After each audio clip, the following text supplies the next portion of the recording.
Hello दोस्तों, स्वागत है आप सभी का एक नए वीडियो में। आज इस वीडियो में मैं आपको बताने वाला हूं कि अगर आपकी कुंडली में सूर्य और बुध की युति है, जिसको हम सन मरकरी कंजंक्शन इंग्लिश में कहते हैं, उसके आपके जीवन में क्या रिजल्ट्स आएंगे। आपने बहुत सुन रखा होगा इस योग के बारे में। इस बुधादित्य योग कहते हैं, ये जो है राजयोग देता है और ये हमारे जीवन को पलट देता है। तो देखिए, इसमें मैं बहुत हाई फाई बातें नहीं करने वाला हूं कि नरेंद्र मोदी जी के चार्ट में ये कॉम्बिनेशन है तो वो प्रधानमंत्री इसी कॉम्बिनेशन के कारण बन गए तो आप भी बन जाओगे। मैं इस तरीके की हाई फाई बातें नहीं करूंगा। मैं ग्राउंड पे ये बात करूंगा कि आपकी कुंडली में अगर सूर्य और बुध की युति है, बुधादित्य योग है, तो ये किस प्रकार से रिजल्ट देगा। देखिए, समझिएगा, ये जो युति है ना, सूर्य से बुध 28 डिग्री से ज्यादा दूर नहीं जा सकते। तो आप खुद सोचिए कि अगर सूर्य और बुध की युति 28 डिग्री से दूर नहीं है, मतलब कहीं ना कहीं ये कॉम्बिनेशन 70-80% लोगों के चार्ट में बन रहा है, सूर्य और बुध का युति। तो हर आदमी क्या इंडिया का प्राइम मिनिस्टर या अमेरिका का प्रेसिडेंट बन जाएगा? तो ऐसा नहीं है। तो इसको हम प्रैक्टिकली समझने की कोशिश करेंगे कि सूर्य और बुध की युति को हम किस तरह से पढ़ें, ये हमें किस तरह से राजयोग देगा, ये हमें क्या स्ट्रेंथ्स देगा, इससे हमें क्या क्या कमजोरियां होने वाली हैं। साथ ही साथ मैं कुछ आपको ऐसे प्रैक्टिकल पॉइंट्स बताने वाला हूं जिसको आप किसी भी व्यक्ति की कुंडली में अगर आंख मूंद के भी लगाओगे ना, तो आप कहोगे कि ये बहुत सटीक प्रिंसिपल्स हैं और ये बड़े ही अच्छे तरीके से काम करते हैं। तो चलिए शुरू करते हैं। सूर्य और बुध की युति, जिसको मैंने आपको पहले भी बताया, बुधादित्य योग भी कहते हैं। और इसका योग ये किस प्रकार पढ़ेंगे, इसको मैं आपको आगे बताने वाला। नेक्स्ट स्लाइड में देखते हैं हमारे पास क्या है। तो यहां पर मैंने लिख रखा है कि ये एक बहुत कॉमन योग है। कॉमन योग मतलब 70 से 80% लोगों की कुंडली में ये योग आपको देखने को मिल जाएगा। तो आप खुद ही सोचो कि जो चीज 70-80% लोगों की कुंडली में है, और अगर वो इतना राजयोग देती है, तो फिर हर व्यक्ति परेशान क्यों है? हर व्यक्ति सूर्य बुध की युति के कारण इतना ज्यादा लाइफ में सक्सेस क्यों नहीं कर पा रहा है? तो सिर्फ सूर्य बुध की युति से किसी को राजयोग नहीं मिलता, किसी के जीवन में पूरी समृद्धि नहीं आ जाती। पूरी कुंडली हमको देखनी पड़ती है। लेकिन सूर्य बुध क्या देता है, उसको हम इस वीडियो में देखेंगे। देखिए, Mercury is the closest planet to the sun, they are constantly travelling together. Mercury और सूर्य बहुत ही आसपास रहते हैं और हमेशा एक साथ ट्रेवल करते रहते हैं। तो उनकी युति हर व्यक्ति की कुंडली में आपको देखने को मिल जाएगी। आप किसी की भी कुंडली खोलोगे तो बुध सूर्य के साथ ही दिखेगा, या फिर सूर्य से पिछले घर में, या फिर नेक्स्ट घर में आपको सूर्य हमेशा सूर्य बुध दिखेंगे। हाँ, कई बार क्या होता है कि सूर्य से आपको बुध एक घर और आगे दिख जाए, या फिर पिछले के पिछले घर में दिख जाए, वो भी बहुत रेयर आपको देखने को मिलेगा। तो यही आपको युति देखने को मिलती है। तो अब ये आप समझो कि कितना कॉमन योग है। ठीक है, चलिए नेक्स्ट देखते हैं इसकी डिफिनीशन क्या है, मतलब इसको किस प्रकार से हम पढ़ेंगे।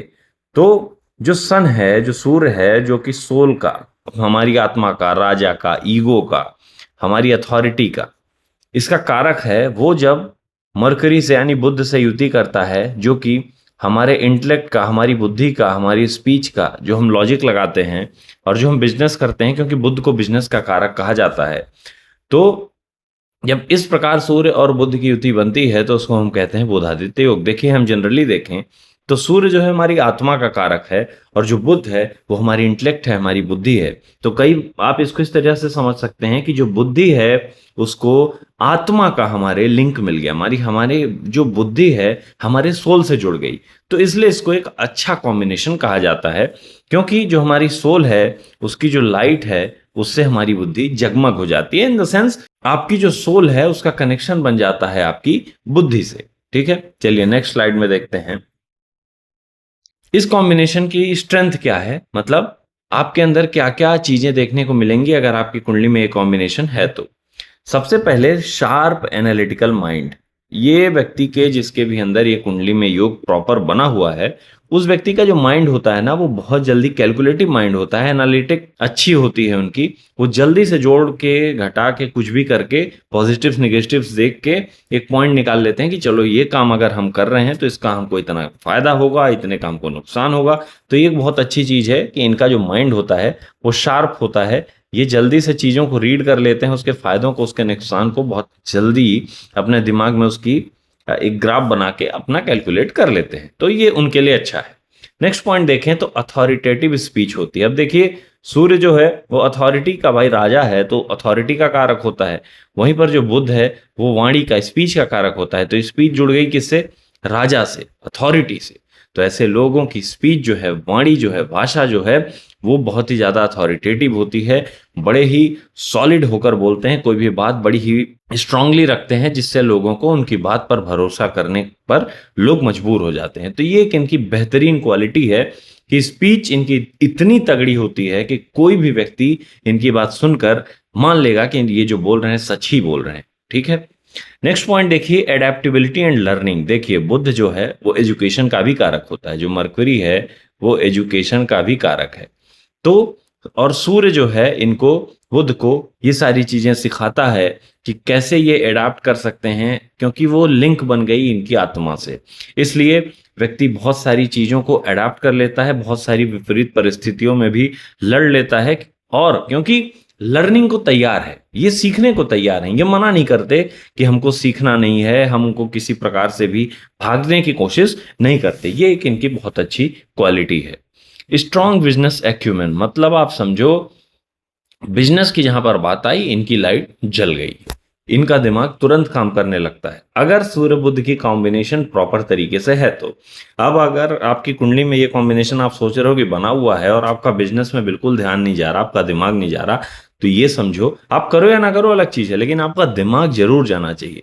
अगर नहीं जा रहा तो आप ये समझो कि कहीं ना कहीं आपके चार्ट में ये योग प्रॉपरली नहीं बना हुआ है। ठीक है, चलिए अब इसकी कुछ कमजोरियां देख लेते हैं कि ये योग बनने से व्यक्ति के जीवन में कमियां क्या आती हैं, मतलब व्यक्ति किस प्रकार से उसको निगेटिविटी व्यक्ति के अंदर आती है। दे आर ऑलवेज राइट, इनको लगता है कि अब देखिए राजा साहब ने, सूर्य ने कुछ बोल दिया, क्योंकि बुध वाणी का कारक है, तो बुध ने कुछ बोल दिया, तो उसको हमेशा ही लगेगा कि वो जो बोल रहा है वही सच है और किसी की कोई बात सच नहीं हो सकती। ये इसका एक नेगेटिव पॉइंट है कि मतलब मुंह से निकल गई बात तो अब ये उसको जिताने में लगे हैं, क्योंकि इनने जो बोला है वो सच ही बोला है। ठीक है, तो ये एक नेगेटिव पॉइंट है, क्योंकि देखिए इंसान है, इंसान से गलतियां तो होती ही हैं। मेंटल रेस्टलेसनेस, देखिए आपको मैं समझाता हूं। बुध जो है वो बुद्धि है, वो सूर्य की रोशनी के साथ बहुत ज्यादा टाइम तक रहता है। तो बुध कहीं ना कहीं उसमें एक आग सी लगी रहती है, क्योंकि सूर्य के प्रकोप में रहना आसान नहीं है। तो दिमाग अगर हमारा थोड़ा भी हीटेड है तो हम ज्यादातर टाइम अपने दिमाग को चलाते रहते हैं, चलाते रहते हैं, चलाते रहते हैं। वही जो मेंटल रेस्टलेसनेस है, मानसिक शांति इनको कम मिलती है। तो अगर ढंग का कॉम्बिनेशन बना हुआ है तो ऐसे लोग दिमागी तौर पर बहुत ज्यादा शांत नहीं रहते, इनका दिमाग दिन भर एक्टिव रहता है, कुछ ना कुछ कुछ ना कुछ कुछ ना कुछ सोचते रहते हैं, प्लानिंग करते रहते हैं। ये एक अच्छी चीज नहीं है, क्योंकि जब आपके दिमाग को रेस्ट नहीं मिलेगा, आप रात में ढंग से सो नहीं पा रहे हो, दिमाग में कुछ ना कुछ बिजनेस आइडिया, प्लानिंग और किंग बनने के सपने चल रहे हैं, तो कहीं ना कहीं ये किसका एक नेगेटिव पॉइंट है। सार्केज्म और हार्श स्पीच, अब वही सूर्य जुड़ गया बुध से, जैसा कि अथॉरिटेटिव स्पीच बनाता है उसी प्रकार कहीं अगर थोड़ा बहुत मैलिफिक प्लेसमेंट हो या फिर इनके कोई शनि राहु देख रहे हो तो फिर इसमें एक हार्श स्पीच जुड़ जाती है। ये थोड़ा सा नेगेटिव बोलने लगते हैं, लोगों को जो है ऑन स्पॉट उनके मुंह पे बोल दिया कि आपने ये गलत किया, आपने ये सही किया। तो आजकल किसको सच पसंद आता है? जब आप मुंह पे ही किसी व्यक्ति की सारी तारीफ कर दोगे तो उसको क्या पसंद आएगा? इसलिए कई बार ऐसा होता है इनके साथ कि ये बहुत ही कड़वे तरीके से चीजों को बोल देते हैं। तो ये इनका एक और नेगेटिव पॉइंट है। चलिए आगे देखते हैं। कंजंक्शन के रिजल्ट्स, ये कुछ मैंने अपने पॉइंट्स डाले हुए हैं जो मुझे लगता है कि ये हर व्यक्ति की कुंडली में आप लगाओगे आंख मूंद के और आपको ये सही काम करता नजर आएगा। जो पिछले पॉइंट्स थे वो शास्त्रों से उठाए गए हैं, क्योंकि क्लियरली ये वर्णन है, इसलिए मैंने उसको एज इट इज आपके सामने रख दिया। अब मैं बताता हूं कि इसको आप किस तरीके से रीड करोगे। Education related to father, if Mercury has crossed sun and if not it is aspiring to be like father.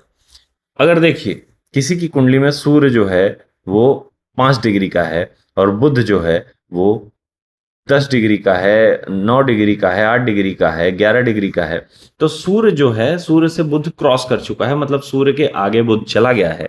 तो ऐसे सिचुएशन में आप देखोगे कि इस व्यक्ति की जो एजुकेशन है, पढ़ाई लिखाई है, वो सब कुछ इनके पिताजी से इंस्पायर्ड रहेगी। अगर इनके पिताजी ने कोई एजुकेशन की है तो उससे ही रिलेटेड एजुकेशन वो बच्चा भी करेगा, वो सूर्य से इंस्पायर होकर ही ये सारी चीजें पढ़ेगा। आप कहोगे आपकी ऐसा कैसे हो गया? देखिए, सूर्य जो है वो फादर को रिप्रेजेंट करता है, और व्यक्ति की कुंडली में जो बुध है वो एजुकेशन को रिप्रेजेंट करता है। तो जब एजुकेशन सूर्य के ऊपर से होकर के गुजरेगा तो वो इंस्पायर कहाँ से होगा? तो वो सूर्य से ही इंस्पायर होगा। इसलिए आप देखोगे कि जब बुध सूर्य से ज्यादा डिग्री का होगा तो कहीं ना कहीं बच्चे की एजुकेशन पिता की पढ़ाई लिखाई से इंस्पायर्ड होगी। जो पढ़ाई लिखाई पिता ने की है उसी से संबंधित पढ़ाई बच्चा भी करेगा। हाँ, लेकिन अगर मान लो कि इसकी सिचुएशन थोड़ी उल्टी हो जाए और सूर्य अगर हमारा 5 डिग्री का है और बुध 3 ही डिग्री का है, तब क्या सिचुएशन बनेगी? इसमें देखिए, आपको यह समझना होगा कि बुध पार नहीं कर पाया है, लेकिन पार करने वाला है या पार करना चाहता है, क्योंकि आगे तो सब जाना चाहते हैं। बुध 3 डिग्री का है तो आगे 5 डिग्री का ही होगा।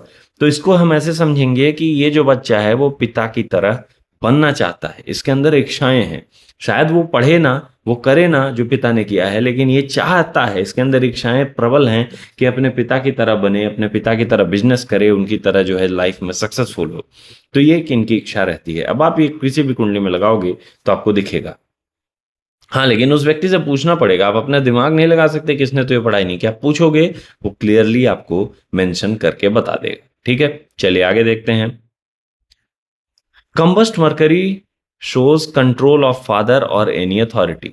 अगर बुध किसी की कुंडली में अस्त है सूर्य से, तो ये दिखाता है कि व्यक्ति के ऊपर जो कंट्रोल है, जो व्यक्ति के ऊपर उनके पिताजी का या किसी और अथॉरिटी का कंट्रोल रहेगा। व्यक्ति पिताजी की बातें सुनेगा, उनके मन का करने की कोशिश करेगा, क्योंकि उसको करना ही पड़ेगा, क्योंकि उसकी जो बुद्धि है, बुद्धि अस्त हो गई, मतलब किसी प्रकार से कंट्रोल में आ गई, किसके? सूर्य के पिता के। तो जब बुद्धि ही पिता के कंट्रोल में आ गई तो व्यक्ति को पिता का तो सुनना ही पड़ेगा। या फिर आप इसको ऐसे समझो कि वो कहीं काम कर रहा है, कहीं जॉब कर रहा है, तो वहां भी उसको बड़ी अथॉरिटी या सूर्य जो है वो हमसे बड़े लोगों को, जो हमारे ऊपर लीड करते हैं, उनको दिखाता है। तो उनकी बात को इसको सुनना पड़ेगा और वो सुनेगा भी। ठीक है, नेक्स्ट पॉइंट देखिए।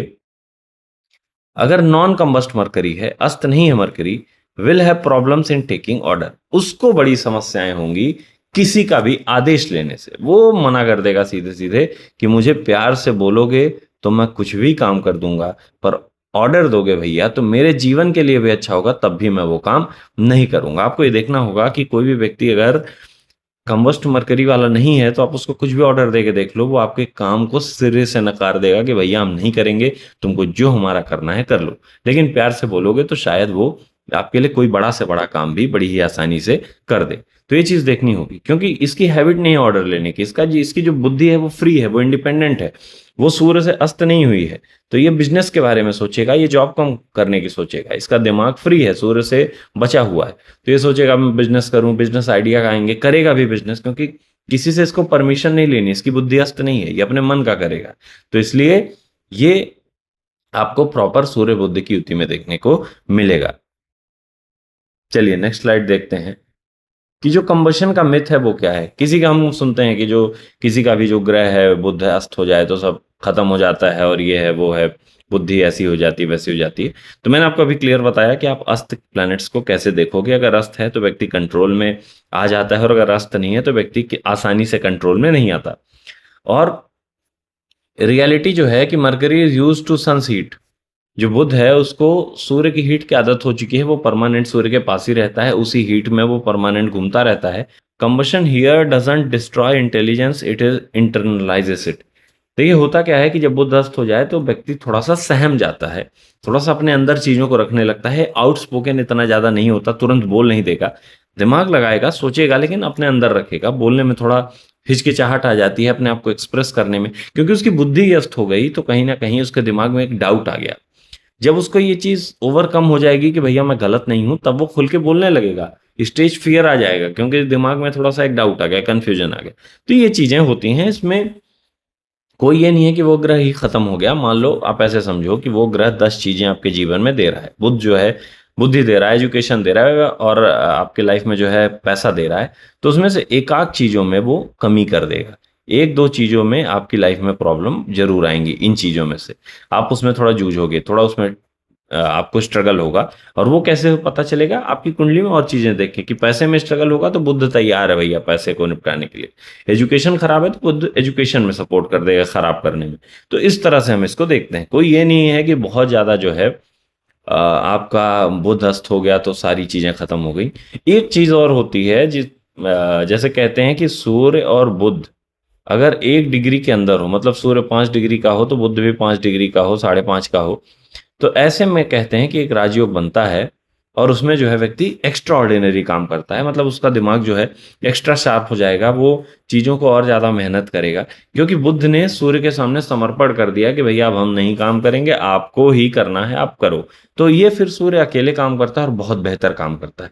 तो ये अच्छी चीज है। अगर ये आपकी कुंडली में है तो आप कॉमेंट करके जरूर बताइएगा कि आपको इसका रिजल्ट मिला या कैसे मिला या नहीं।